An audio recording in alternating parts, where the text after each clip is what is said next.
Good morning, everybody. Welcome to a special episode of the Hog Talk podcast presented to you by 965 Spirits. And we have a special guest on today and a co-host, Yeah. Courtney Mims from Fox 16 News. And who is your buddy?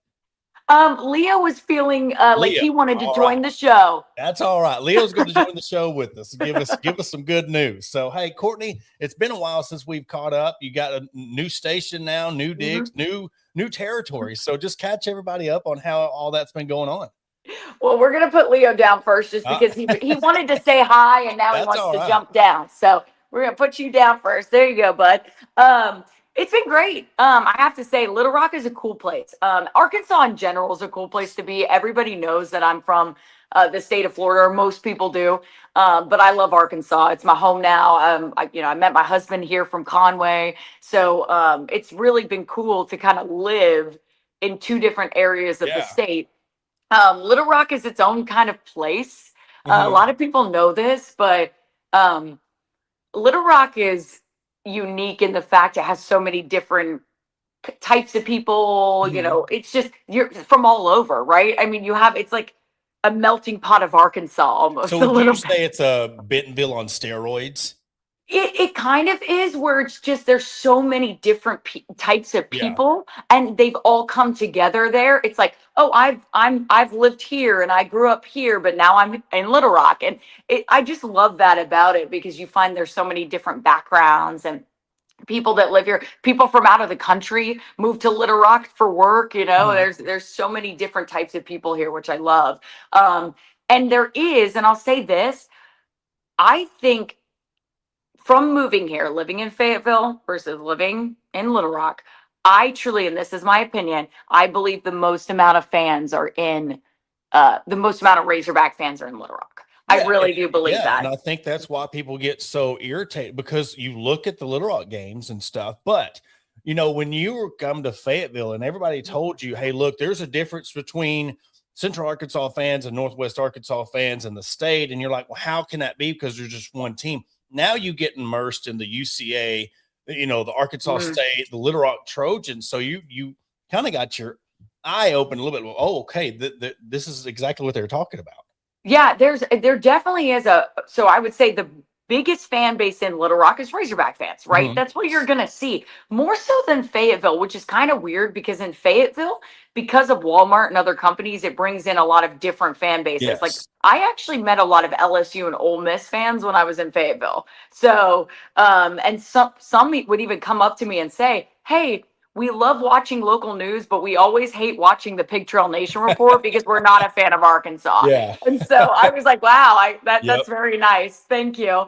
But here there's a lot of Razorback fans. Like, I don't meet anybody who's a fan of a different, very seldomly do I meet people that are not fans of Arkansas teams. Right. So I would say the biggest portion is Razorback fans, but then you also have the diehard UCA fans, the diehard Little Rock Trojan fans, the diehard Arkansas State fans. Believe it or not, people, there is a diehard section of this state that are Arkansas State fans and do not want to hear about Arkansas at all. So, and I think that's awesome. I think it shows that the state is much more than just the Razorbacks. And I think with some of these teams, it's actually good, and people don't like that I say this, but it's good when those teams are good. It helps the state. I know you may not be a fan of UCA, you may not be a fan of the Trojans, you may not be a fan of Arkansas State, but when those teams are good, it does look good for the rest of the state. It helps sports in the state. Even go to the D2 level in Harding, and then you have one of the greatest rivalries in the country in Ouachita and Henderson. I mean, those get brought up, but yes, I mean, speaking of Harding, their success in their national championship, they've brought D2 football back. Because, I mean, back then when UCA was Tech, they had a rivalry. I mean, yes, you had it, but you had a Central Arkansas rivalry between UCA and Tech. It was heated. But then when UCA moved up, it took that away. And then they tried to make it where UCA and Arkansas State was a rivalry. Then Arkansas State moved up. So you never really got to have that. But there was one year UCA beat Arkansas State. I mean, yes. I got to go back to that. Beat them. Hold on. Let me fact check that. I don't think they beat them, there was a controversial 2-point conversion callers. We'll have to dig that up, but I want to. What year was it? Do you know? No, I cannot remember for the life of me. But Okay. they played them, and I want to say there was a last second call that they should have beat Arkansas State, and it got overturned. Now, I'm sure y'all have film of that somewhere. Yeah, I'm going to look at after this. Okay. I'm going to look it up because and I actually have to let me know, because fact check me on that. But I know they tried to make that a rivalry because they were similar at the time. But then when Arkansas State moved up to the FCA or Sunbelt or whatever, that kind of went away. But yes, you have the Ouachita in the Battle of the Ravine, and so it's just really cool seeing sports in Central Arkansas and the rise of Harding Academy as well. It is cool, especially when you think about how it's not just when you're looking at a national scale, right? There are so many people that wanted me to talk on their shows this spring, not about Arkansas baseball, which is very weird for me. They wanted to talk about the Little Rock Trojans. And I think that's just good for sports in the state that, hey, we've got a lot of things going on in Arkansas. We may not have any pro teams. But we got some amazing, amazing programs in the natural state.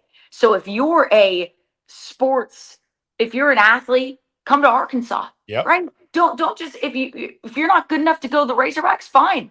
But you can go to UAPB, you can go to UCA, you can go to Little Rock, you can go to, Arkansas State and Harding, wherever, and still thrive and still be good.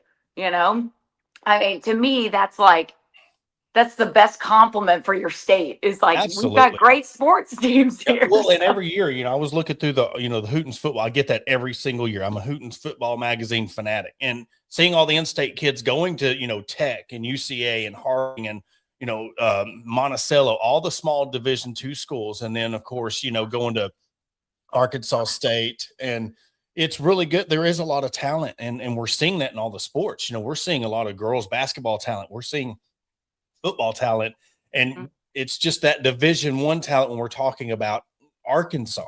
And you're talking about Ryan Silverfield, and when he was at SEC Media Days, I mean, you were coming out, you could just sense a different vibe. I mean, talk about the vibe that you sense. Just, of course, you have coach speak and all that, but even me watching outside of the correlation I had was there was a guy that did a interview with the GM, the football program, and they done an interview and then Ryan Silverfield at SEC Media Days. Outside of hey, that's a great question, and then went into his answer, you take that away, he did really good. But you could tell a lot of it was, hey, it's his first time, he was nervous, but once he settled in, he did amazing. I think he 100% deserves an A for that job. Everybody does. I'll even go into the players too and how they did. People laugh all the time when I say it's very important. SEC Media Days is important. And they go, well, no, it's not. All it is just a bunch of media and they're asking questions. No, you want to win SEC Media Days. There is a competition. It is a competition. It doesn't show up on the stat sheet. All it does is give you more branding, repertoire. It's like, hey, it's good when you have a viral moment like Ryan Silverfield, and it goes out there and people are going, wow, like this guy, okay, this guy's not here to play around. Winning media days is important. Ryan Silverfield, to me, was one of the top coaches for media days. And they even did something funny, Porter. And I know this happened because I had people who confirmed it. I'm not going to tell you who my sources are here, but I have people within the SEC that confirmed this. They put Ryan Silverfield on the last day with Lane Kiffin because they thought people wouldn't stick around for him if they put him on the last day with, a Jeff Levy. Well, we knew that was, absolutely. Yeah. So they put him with Lane Kiffin to be like, all right, stick around. But he smoked Lane Kiffin. He smoked Lane Kiffin, the troll of the SEC. He smoked him on how enthusiastic he was about the program, his funny moments, his naturally funny moments, his kind of clapbacks, the confidence that he had about the program, what they're trying to do. They may not, win 6 games this year, but I think they're going to do better than people think they will. And I think that's the whole thing he was trying to do is look, just believe in what we're doing here. Yeah. Believe in me, believe in what we're doing. We are building something. And I'm not going to do it overnight. I'm not saying that. But I like the guys we have. I like what we've done. We have more buy-in than we did. But I've had to go in day one. I had to go in and change the light bulbs. Day one, I had to go in and paint the building. And if you're a Razorback fan and you weren't mad about those things, hearing about those things, that the lighting was bad in the facility, that the paint was chipping, those things matter. The little things matter in recruiting and how your players come into work every day. Yeah. Those things matter. Quincy Well, yeah, Rhodes. you're in the SEC. You think about it. Yeah. I mean, you have these players that are having freaking massage chairs put in their lockers. I mean, the game is stepped up, and these kids, of course, money is end all be all. We just you could put that in its own compartment. But outside of that, you're an SEC, because again, I don't care if you're picked to finish 16th, you're still considered an SEC program. Yeah. I'm coming to this SEC program, and this is what this is like, and your stadium's like, and it does. I mean, and that's the thing, you're talking about the upgrades and what he's wanting to do. I got a different vibe from it. And, I want to see, and this, I speak for Razorback fans, we want to see progress. We don't want to see a world burner year one, because then you look back at Brett Bielema and Sam Pittman, they had these one burner years, and then we went right back to where we were. We want to see progress and continued progress. And I think if everybody gives him a chance and he can get the NIL support, which we'll talk about that here in a second, but if he could get the NIL support and get some of these players in, look what Cal's done with just getting people here. You have the money and you're going to get the talent, and then the success will come. You have to follow that path. And if he can follow that path, then the 10% that's always negative, maybe you get half of them, and then you just have a good fan base to build around. Yeah, because right now you think about how the fan base feels right now. Right now, look at yourself. You're watching this, you're a fan, right? Think about how you feel right now. You're probably thinking to yourself, I don't know. I'm not sure. I don't know if I can buy in because I'm not sure right now. I'm excited, but maybe not. I'm waiting for basketball season is what I get all the time, Porter. Yes. Courtney, I'm just waiting for basketball season. Okay. I get that. I'm with you. I'm a basketball girl as well. But think about how you feel. Now go look, if you had $1 million, $2 million, $3 million, you're a CEO of a company. Those people feel the same way. How? Absolutely. And now they have to put a dollar sign on it. They have to give their money and say, okay, hopefully you do something. Better yet, how many people you think's already looking to next year? Yes. They're not even, they're looking at this year as a what, like me, because I'm being realistic. Yes. I wanted to come in and see progress, but yet I know it's going to take time. You're not going to do the anomaly that Indiana was, because you don't have James Madison coming over and now being Indiana. I want to see him do progress. And I'm looking, okay, if we could build on this, you talk about all in. I'm not saying I don't believe in the guy, but I'm looking at 27 to be like, okay, I can see something going here. Yeah. And a lot of people too are looking at the class of 2027 recruits and guys that they're targeting, and they're going, ooh, that's going to be we can see the buy-in. Yeah. Well, and I get that. I'm not hating on anybody who's done that, but don't just completely, the biggest thing is that this team still needs your support. This team still needs you to go out there and care. And I know that's crazy to say, but it's like when I talk to Braylon Russell and Quincy Rhodes and these guys and Caden Kittler and these guys, they still want to see that fan base. They still want to see the Razorback faithful show up and give them support. Because if you want him to even win a couple of games this year, more than 2, they're going to need you as well, right? Absolutely. They're going to need the people on board. And that's what Ryan Silverfield was tasked with at Media Days, is not only speaking to the media. Do you know who he was speaking to? A lot of the time, I think it was a message for the fans. I think it was to everybody, Courtney. I think he was talking to us. I mean, and whatnot. I'm talking about us, the people who, me and Adam, we're vocal, but we're gauging this team on what we see right now. And that's how we do things. And we've always been that way. So yes, if they reel off 6-7 wins, I'll eat crow and praise the man, because we know what that means. Yes. But when we look at the schedule and we're talking about changing people's perspective, I think, how Razorback fans are. I think if, let's just hypothetical, they do beat Utah, You're still going to have your doubters because, well, they're just going to get blown out by Georgia the next week. So let's wash that out. On this schedule, and let's go A&M, Tennessee, Vanderbilt, Missouri. Of those games, which one do you think? I mean, you look at some of these wins, what's going to start piquing somebody's ear? Is it going to be the A&M? If they beat Tulsa and then beat A&M, do you think that is enough of a trigger to get people like, okay, we're on to something?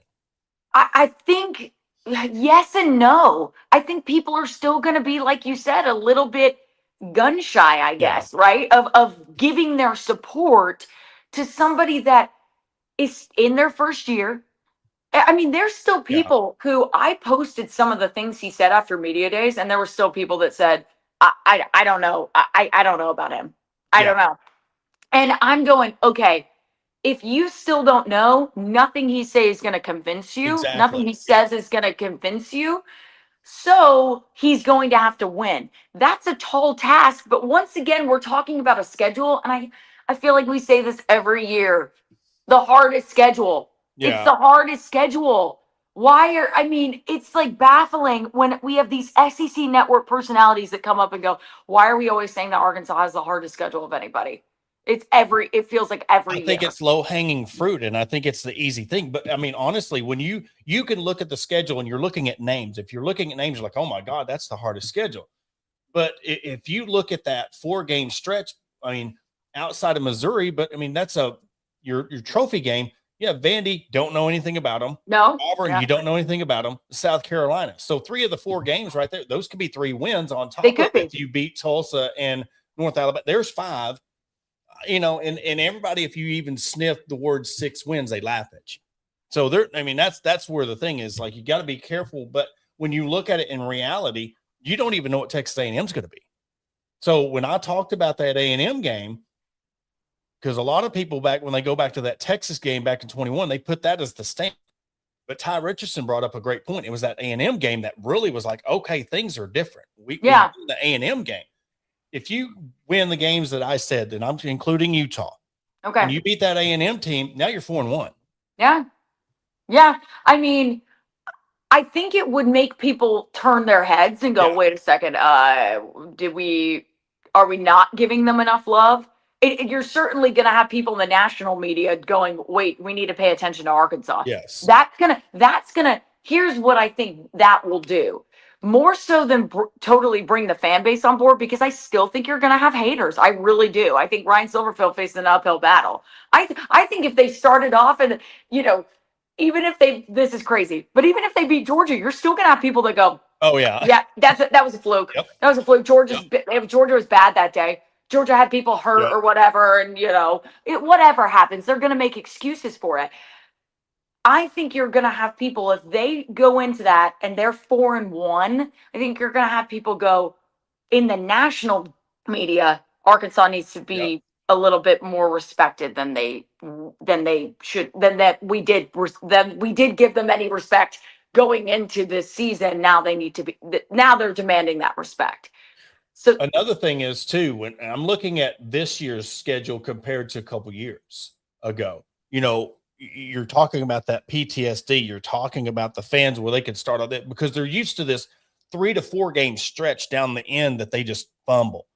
But if you look at the end of the schedule, I mean, you got Texas and LSU to end the season, but before that, you got that 4-game stretch that I talked about with the, I'll even throw Tennessee in there because they played Tennessee hard. So you got Tennessee, Vandy, Missouri, Auburn, South Carolina, and then you don't have this 5-game gauntlet of a stretch that, okay, we could start off 4-0, but man, that last game is just, there's no way we're going to pick up a win. At least this year, I could see a win against Auburn, South Carolina. I could see a win against Vandy. I could see a game against A&M Tulsa. So there's games sprinkled in to where if everything can fall in the right hands and they have a chance to make some waves this year. They do. But the key part of that statement is if everything falls into place. Yes. And there's still so much unknown about this team. And Ryan Silverfield did talk about that. That's why I thought I actually respected him a lot for saying the reason why you guys are going to vote us 16th is because there's a lot of things you guys don't know about the team. And there's a lot of things that we're not going to reveal to you right now. Right? We're not going to tell you who our quarterback is. Although I think a lot of us in Arkansas media kind of realized that KJ Jackson is, I think he's going to be the guy. If AJ Hill ends up being the starter, it's because something flipped in fall camp. But right now it would be KJ Jackson in my mind. So, but there's a lot of national media. There's a lot of media outside of Arkansas that is still saying there's a big quarterback battle going on at Arkansas. We don't know who the quarterback will be. We don't know anything about the wide receiver room. That's what people outside of Arkansas are saying. You know, there's a lot of unprovens besides a couple of the things they're talking about, which is the running backs room. Okay. Yeah. We feel pretty good about them. Okay. And then also you've got Quincy Rhodes on that defensive line, anchoring that defensive line. What's the secondary going to look like? There's a lot of question marks. And I'm not saying this as in we don't know this within Arkansas media. We're covering the team every day. We have guys that we're excited to see that we think, okay, he's promising. But when you have 42 new transfers, which by the way, if you didn't know this already, 42 new transfers, that's one of the top amount of transfers in the Power Four. That's literally, because I think he said something about 80 new players in total. Yeah, 80 new players in total. Yeah, absolutely. That's insane. Yeah. And that's insane. I'm pretty positive, and everybody in the comments, fact check me if you want. I'm pretty positive that leads the SEC. I'm sure that leads the SEC. I'm pretty positive that leads the SEC. So what is that to everybody else? That's unknowns. That's unknowns. You don't know how they're, even if they did well at their previous schools, even if they look good, if they're ranked high in the transfer portal, we don't know what it's going to be like with them on this team. That could be a good thing for Arkansas. I think that's a good thing. You're playing with house money. You're playing with house money. And you're flying under the radar a bit. Right? People are going to, what's Georgia going to do when they come to Razorback Stadium? Overlook the Hogs. They are going to overlook the Hogs. That's a good thing. That's a good thing. Every other team, now we're talking if they're 4-1, they're not going to be overlooked anymore. But other teams right now to start off the season, I think it's a good position for Arkansas to be in. They're overlooked right now. That's the biggest thing is the defense, because I think last year plays into a lot of it. You have a top 5 offense and you go 2-10 because of the defense. So, and I even said it myself last year. I was like, well, I know where all the 20 million went. It went to the offense. You can see that you bought half a team, but that's what it's taking in the landscape of college football. So when we're going, yes, we know Quincy Rhodes, we're hearing some names here and there, but we've been proven that you could have an all-world offense. You could have your running backs back. You could have your set quarterback. What's the offensive line look like? Okay, if they're better, you could even have a better offense, but everything's going to fall on that defense. Oh, absolutely. And you throw in a new quarterback. Hey, this brand new quarterback, can you go score 40 points a game? That's the biggest question. You are exactly right. You hit the nail on the head.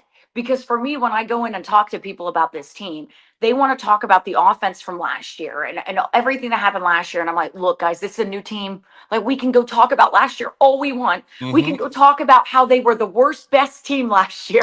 I say that all the time. The worst, best team. Because you go down, and we've talked about this, the close losses. This could have been a totally different year. This could have been a totally different season. And maybe Sam Pittman would still be here if they had that. I don't know. We'll use his famous line. I don't know. We don't know. But you're exactly right. This defense was so bad last year. Like, you had the bright spots of Julian Neal and Quincy Rhodes Jr., and everything else was pretty bad. And the offense carried a lot of weight. But that weight got too much for them. Why? Because then they made mistakes. Because what you do when you overload guys like that, that's when mistakes happen. And the defense wasn't there for them to pick that up and to say, hey, we got you. When your margin of error of being on the offense is we got to score every time. You know, it's the margin of error. I mean, and then you get defeated, and you've seen the decline. But it's been like that for years. It just seems like under Pittman, it just seems like there was nothing there was no halftime adjustments. There was nothing to where second half of the season, you just seen where they just started giving up because something always was going wrong, whether it was the offense or deep. It's something just has never clicked. And I think that was the biggest criticism for me with Pittman was he's a good spokesperson, but I've heard too much on the inside of just, there was no camaraderie. It was either offense versus defense or coaches versus coaches. And that's what I think with Ryan Silverfield coming in fresh, and you're talking about what it coulda, shoulda. I think everything happened at the right time. It was time for him to go. We know that it happened. Hey, he's living comfortable on Lake Hamilton right now. Awesome. And that's great for Kudos, him. because he did come in and do some good things, but it's one of those, he got us to that peak. And I think once we got to that peak, then we should have let somebody take it. It's almost like you build a business and you can only get it to level 3, and that's your peak. Let somebody hand it off and take it to 6. Look what we did with basketball. We've got Musselman. Yes. He got us to 3. Now Cal took us to 5. This is my comparison. And people don't like it, but I truly believe it's my best comparison with Ryan Silverfield. I think Ryan Silverfield is like an Eric Musselman, where he comes in, people are cautious about, because people were a little cautious about Eric Musselman. They were like, okay, all right. Like, they liked him, but they thought they could get someone better, right? Arkansas thought they could get someone better, or Arkansas fans thought they could get someone better.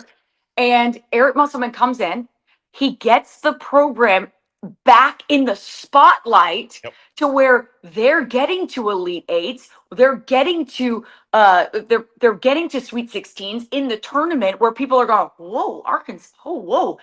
That's what I think Ryan Silverfield can do for this basketball, or for this football team. Is very similar to what Eric Musselman did for that basketball team. Does that mean he's going to leave? Does that mean, I don't know. Yeah. But I think he can, I believe he can do that. You just have to give him the backing. It doesn't happen overnight. That's what I think. Comment Will makes. I mean, it goes to that margin of error. He's talking about Must took him further. Need my glasses. Absolutely correct. He's thought Must has taken us further at this point than Cal. He has. But here's the deal, and I'll make the comparison. The margin of error for Coach Cal is way higher than Musselman. He has to. I mean, to me, Sweet 16s, he can go to Sweet 16s every year. That's not good enough for me, because his margin of error, he's proving with all this talent coming in. It's almost like saying Dave Van Horn not going to Omaha. If you're not going to Elite Eights and Final Fours, I mean, that's what we're getting with Cal, and that's what our expectations are. So I get that comment. I mean, absolutely correct. I get that too, Will. And I'm not saying that we could have a totally different conversation about expectations for basketball, and expectations for Coach Cal now. But here's the thing. I like that people are Arkansas with Coach Cal he's given the program a platform where it's like they're not underestimated tier. Yes. It's like Arkansas is just suddenly, Arkansas basketball, we have to watch if they're on. I have people who don't even care about Arkansas that are tuned in because of Coach Cal. Yeah. So that's huge for branding. That's where I'm like, this is big. However, I agree with you, Will. If he don't get to a Final Four this year, I'm gonna be a little confused. Is that a good word? I'll take it a step back, because if you get to the Sweet 16, I'll go Elite 8, because look, Elite 8. Elite 8 is that where you need to get past the Sweet 16. But I'm telling you, once you get past the Sweet 16, it is luck. It's a crapshoot, and it's a draw. You never know, and it is hard. Now, if it's consistent, he's getting us to the Elite 8. I did it like Musselman. Musselman got us to Elite 8, and I'm like, okay, that's awesome. Then he got us to another Elite 8, and I took that it's the fact that the expectations. Now let's see if he can build on that. But it's the fact with Cal, I need to see Elite 8s. But we know from that point on, everything, it's like Omaha. You can get to Omaha, but everything after that's a crap. It's so crazy. Much luck.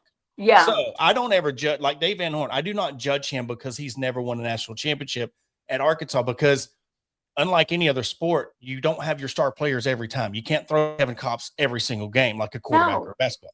But no, Will, you're good. We went on a rabbit hole. But hey, we're good, man. I appreciate it, Will. I appreciate the commentary. Yeah.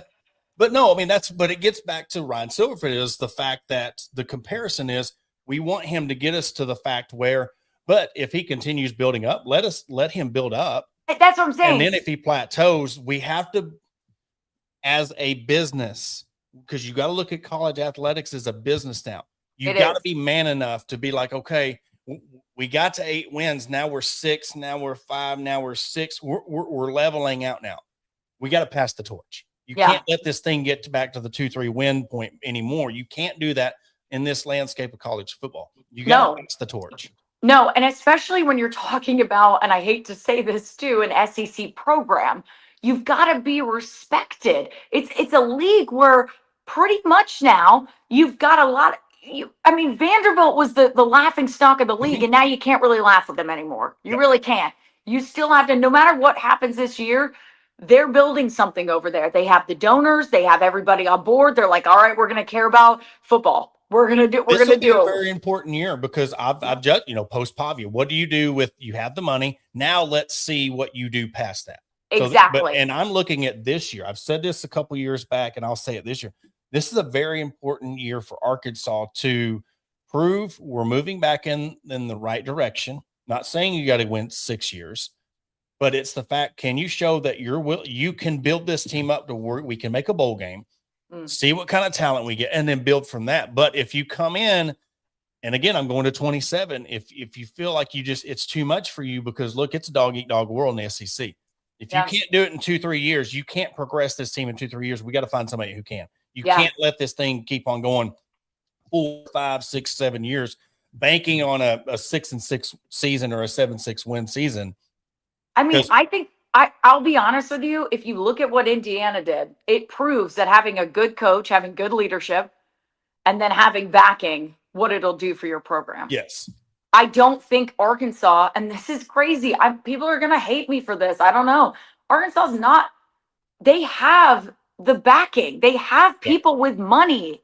They have people who could jump on and do what Kurt Signetti did at Indiana. But you just have to have the people bought in. You got to have them believe. Yeah, I tell everybody, anything successful in life, you got to have two things: support and drive. You got to have the drive to do it, and you got to have the support system.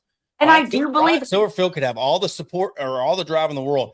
If Hunter Yurachek don't support him in NIL and he doesn't get the donors to back him, then I mean, that's the whole different episode we could talk about the Hunter Yurachek stuff. But I wanted to keep this one positive, so that's why I didn't even brought him up. You were like, keep on the train. We've beat that dead horse, so I want to stay away from that part of it. But this is he brings in a good point. This is the overall. This is going to be his defining moment. This is make or break.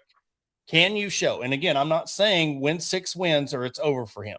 I'm saying, can you say that you've put your ego aside? Can you say that you've put everything aside and you truly want to build this athletic program? Because it starts, I mean, this has been the most lackluster outside of SEC media days where you talk, but with Arkansas baseball ending soon, if they don't make it to Omaha, it really sets Razorback fans' mood back a month. So now where you're looking at, man, what do we got to look forward to? Basketball in October. So so if they start getting into believing and feeling more excited about football season, look, 21 is the perfect example. How crazy was it on campus, Courtney, in 21 during that Texas game? But you had softball, you had women's basketball, you had football, volleyball, you had all these soccer, you had all these programs doing well. And I'm sorry, that's where I give him the most criticism, is everything fell apart because there was no NIL support. They had all these programs that built success up, and they did not give them the support to continue, because you look at all the players. Somebody asked me about volleyball. You had Taylor Head and Jill Gillen. Taylor left for Florida State to play beach volleyball and got money. Women's basketball lost 3-4 All-Americans because of money. None of them were able to stay stable and build because they didn't have the support. And now we're in this pickle where you've only got one program to worry about. And also basketball on lock. Dave Van Horn's got baseball on lock. Just get the football program going, and everything else will take care of itself. It will. When your football program is good, it's a trickle-down effect. Yep. Instead, they're trying to do the trickle-up effect, I guess, where every other program is good and somehow it's going to affect football. I don't know. That's not a real thing, so don't quote me on that. But it goes to each niche fan base. I mean, baseball has a different fan base than basketball and football. I mean, basketball, football, they're kind of joint, and you'll have some that trickle over into baseball. But baseball has its own following. They have their own hog pen, I would argue, Porter, that basketball does too. Okay. They're like, I mean, look at Marsha Martin, right? Yeah, one of the big donors for basketball. I don't know how much. I'm not saying she doesn't, so if she does, let me know, Marsha. But I don't see her much in the baseball or the football scene. Yeah. But I know she cares about basketball. Oh, I know she Well, with loves them prices basketball. that she might only can afford one sport. And we've seen these prices. I mean, I hate to say that, but like inflation, where the economy is, Yep. it's like, I mean, literally, I can't even afford to put my name on the bathroom door. We've seen the menu. We've seen the list, Listen, I look at some of these prices and I'm like, maybe one day I'd love to like Yeah. give NIL for a basketball player to say that I contributed, to say that I spun. No, Yeah, the there would hot be, top Coke machine, something like that. I mean, even if I can just get our hog on the vending machine, something to where we could say we support something, Yeah. something. It would take a lot of money, but I do think there's these pockets. And Ryan Silverfield, that was the other thing, Porter. And I love that he said this because I've been shouting it from the rooftops for everybody nationally that thinks Walmart is our biggest donor, that Walmart comes in because why isn't Arkansas good? Because they have Walmart.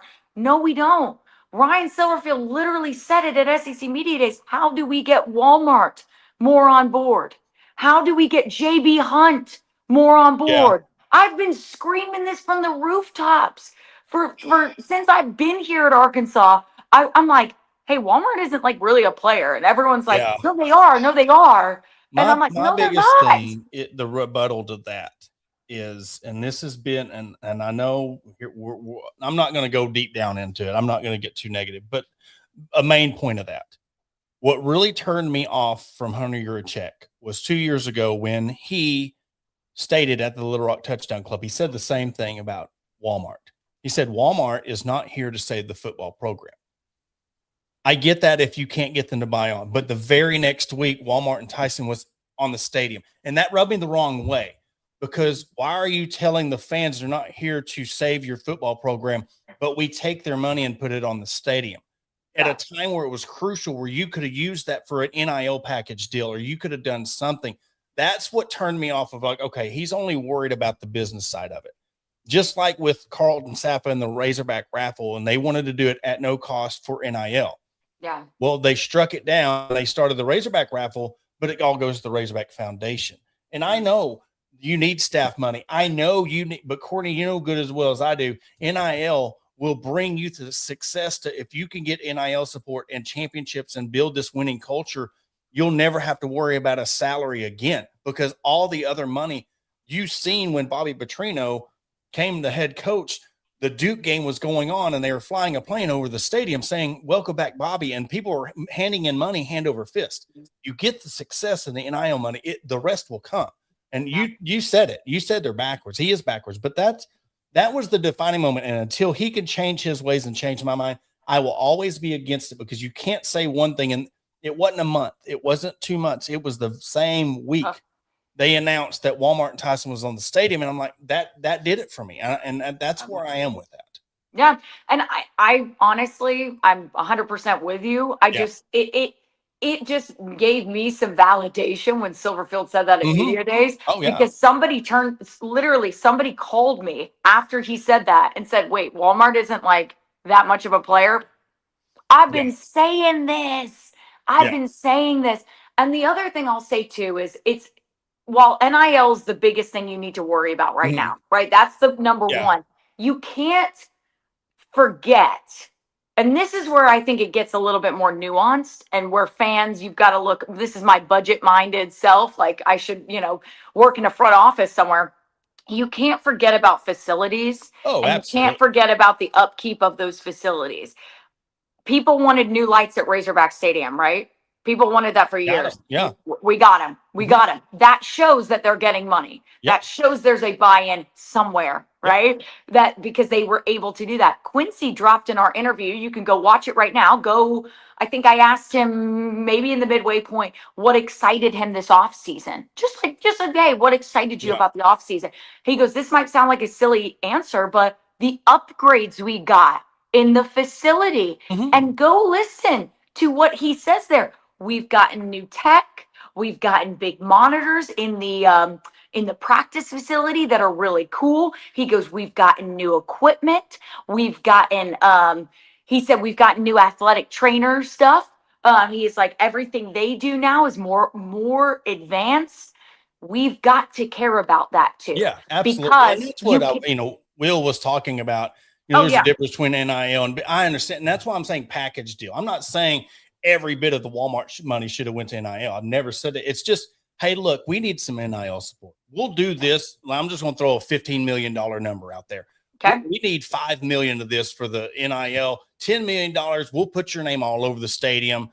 Just kick some of it toward the NIL. And that's what all I'm asking for. But it was just the fact that nothing went to the NIL when we need it. But yes, we do need stadium upgrades. I mean, we look at Bud Walton Arena and they're wanting to do renovations and stuff to that. And we see the concourse. We see, we'll get in the Little Rock, with War Memorial. If that ever becomes a thing, that stadium needs a full upgrade. But yes, absolutely. Facility upgrades is a must, because if you're going to be getting the top players, they want top things. Yes. That's the way it is. They want top money and they want top facilities. Yeah. And if you look at any other go to other facilities, like I bring Florida up as a good example, because they just did a multi-million-dollar renovation to their facilities, and it was insane. Like, this was maybe like 1 or 2 years ago. Now it's 1 or 2 years old. But when I went to go see those facilities, I was blown away. Yeah. And I was like, wow, if I was an athlete,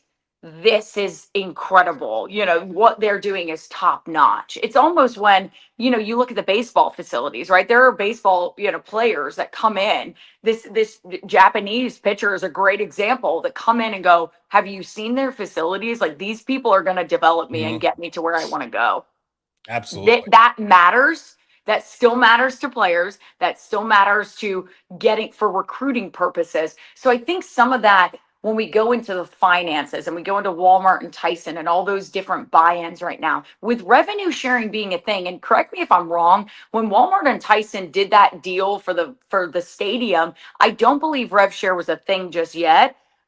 Because that's very recent. I could be wrong, but I'm like trying to remember when that was. No, because I think after that's when Tyson stepped up and they did the patches. So, so that's when they did that for the NIL and the patches. And I heard that the Nuggets, the Razorback Nuggets that they make, all that goes to NIL as well. Okay, well, see, that's awesome. And those can specifically go to NIL right now because rev share is a thing, right? Yes. Before, they couldn't go to NIL. They couldn't pay the university and do those things. That had to go to the Razorback Foundation to, upkeep all the facilities and things like that. It couldn't go specifically to NIL. Now with revenue share, they can funnel that money, obviously, with paying the players legally. They can funnel that money in. So I think we're going to see a shift, because it is legal now, I guess, for the university to pay your players. Not saying that they didn't do that before, just saying it was a little bit harder for them to specifically allocate the funds there, without you specifically giving to like Arkansas Edge, right? So that's where I think right now you can literally go to Walmart, you can literally go to JB Hunt and go, hey, this is your return on investment, because it's all about ROI, right? It's all about how am I getting my investment? This is your return on investment. If football is good, that's going to help your businesses. That's going to help you guys. Why Walmart buys so many tickets to give out to their people? I always find that I meet Walmart people, Walmart employees at football and basketball games. They buy a certain section of tickets and they give them out. That's what they do. So if the teams are good, right? They're good teams. That means that your employees will want to go to those games, will want to live in Bentonville and go to those games. It's a trickle down effect, right? Yeah. So that's my return on investment pitch to them. It will make the entire area better if this football team is good. It's the only thing going on in town. If it's good, this will help everybody. I don't think anybody, maybe they have pitched that to them, but maybe they just didn't buy in. I think Ryan Silverfield might be the guy. It's one of them things you look at, and this is in the perfect world, if it could get to that point. We want it to be where when you think of Arkansas, you think of Walmart. When you think of Arkansas or Walmart, you think of Arkansas. And if you could get that, it's high end where, look, Walmart synonymous with Arkansas. Here's the Razorbacks. We're the only show in town, and you get that and you bring that back, because it used to before. Walmart really blew up and went international. I mean, it was synonymous. Walmart's Arkansas. Arkansas is Walmart. And if you could get that and then bring in your JB Hunts and your Tysons, all these three companies that started in Arkansas, you bring that back to where it's the natural state. These three companies come out of Arkansas. So it's good. But we'll wrap up with this. I know we talked about 20, 25, 30 minutes, and I got you. I'm going to make you late. So look, no, you're fine. Just you're a quick fine. rundown of, when you talk about the expectations of this season, we're not putting wins or losses on this. We're, like you said, the all-in thing went. I told Adam, I've told everybody, it rubs me the wrong way because Dabo started the all-in factor back in 08. So it's hard for me to hear this new branding I've heard it. But hey, it won me 2 national championships. So maybe the all-in will rub off. But you tried that with Chad Morris. I don't know about this Clemson thing in Arkansas. It's just not working. But maybe the all-in will work. But what is your expectations year one that will really get you excited for the future? I think you said this, and I like how you phrased it. I want to see improvement. And yes, that does go with wins. Yeah, I want to see more than 2 wins. I'd like to see them win an SEC game, please. I would like to see some of those things, but I'd like to see improvement overall. The one thing I have already seen, and I've already seen this. This was check mark 1 for this era, was that there is buy-in. There is more buy-in. Why? We got stadium lights. We got new stadium lights, new equipment in the facilities. Oh, and by the way, they did keep Quincy Rhodes Jr. from going to the draft. Yep. That took what? Yep. Money. Now, I'm not saying he did it for the money. No, he wanted to come back, but they had to pay him too. He's not going to do it for free. So there was buy-in. KJ Jackson coming back. He's not going to do it for free. Braylon Russell coming. They're not doing it for free. So that shows some monetary buy-in. Okay. That was step 1. That impressed me. Step 1, check. You've got more buy-in. You need more, but you've got more buy-in. That's great. 2 is improvement. Seeing improvement on the field, seeing this team, the culture shift. Because you're right, Porter, you're right. The culture was not good last year. I've talked to several people about that.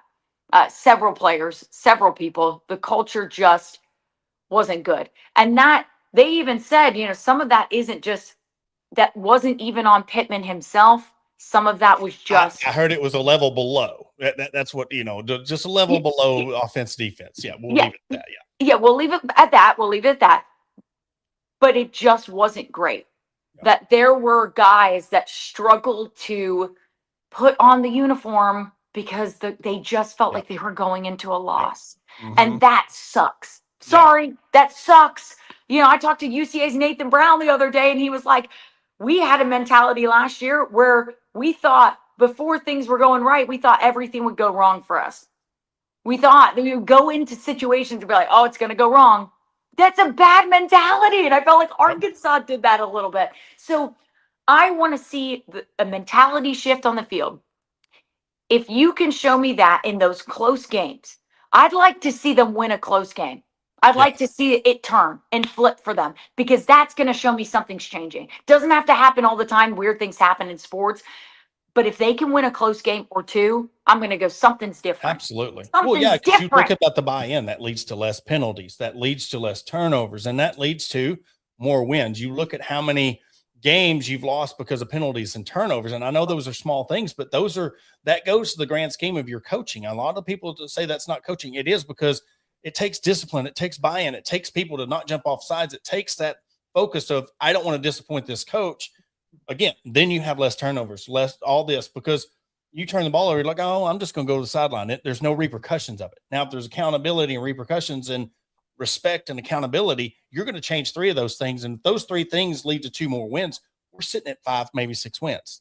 No. So, but it's always great to have you on. I love having you on as a guest. We'll definitely chop it up during football season when you have time. So congratulations to your new gig. I'm glad you're loving it down there. Married now and all that. You're growing up on us, Courtney. I'm sorry, y'all. I mean, I love it. Y'all know that I love Arkansas. It's like crazy. Yep. I mean, I almost feel like, and I'd say this all the time, the Razorback fan base kind of adopted me when I got here. Yeah, absolutely. Which I love, and I'll always be grateful for. But it's like, I feel the pain too. And I get passionate, and I love coming on these shows and just like talking about it, because I feel it too. I want to see wins. My life gets better when this team wins. My life gets better when these programs are good, It makes that smile a less fake, when you're on 6 o'clock, you're like, yes, they lost 45-10. Like, there are sometimes, guys, when last season, I didn't want to talk about it. because it just hurt me. Like it physically pained me to get on there and go, another one score loss. Yep. You know, so anyways, Awesome. but I love coming on. Yes, ma'am. Well, that will do it for this special episode of the Hog Talk podcast. For Courtney Mims, I'm Porter Hayes. Again, this is going to be we're going to come back the following Sunday. School closed shopping this weekend for me, so no Sunday show. But Courtney, again, thank you for coming on. Hope everybody has a good week, and we'll catch you next time.